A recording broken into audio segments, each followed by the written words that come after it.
तुमचं नातं आता पहिल्यासारखं उरलं नाही आहे का? तुमच्या नात्यात आता तो स्पार्क राहिला नाही असं वाटतंय का? प्रेम संपत चाललं आहे असं वाटतंय का? लक्षात घ्या, प्रत्येक नात्यात काही वर्षांनी तोपणा येतो, कारण तुम्ही एकमेकांना पूर्णपणे ओळखलेलं असतं.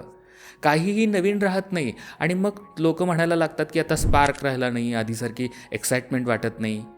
पण इथेच आपली मोठी चूक होते, कारण प्रेम म्हणजे फक्त एक भावना नाही. प्रेम म्हणजे रोज एकमेकांना निवडणं आहे, समजून घेणं आहे, माफ करणं आहे. रिलेशनशिप कायम हसरं, रोमॅन्टिक आणि एक्साइटिंग असतं असं आपल्याला सोशल मीडियाच्या माध्यमातून दाखवलं जातं, पण वास्तविक जीवनात वेगळं असतं. प्रत्येक नात्यात संघर्ष येतो, काही दिवस कठीण जातात, पण म्हणून नातं संपत नाही. आता आपला मोठा प्रॉब्लेम हा आहे की आपण बॉलिवूडसारख्या परिकथा, प्रेमकथांमध्ये अडकलं गेलो आहे आणि जेव्हा आपल्या नात्यात तसं काही होत नाही तेव्हा आपण सोडून देण्याचा विचार करतो. पण खरं प्रेम हे स्पार्कवर अवलंबून नसतं, ते आपल्या बांधिलकीवर आणि प्रयत्नांवर अवलंबून असतं.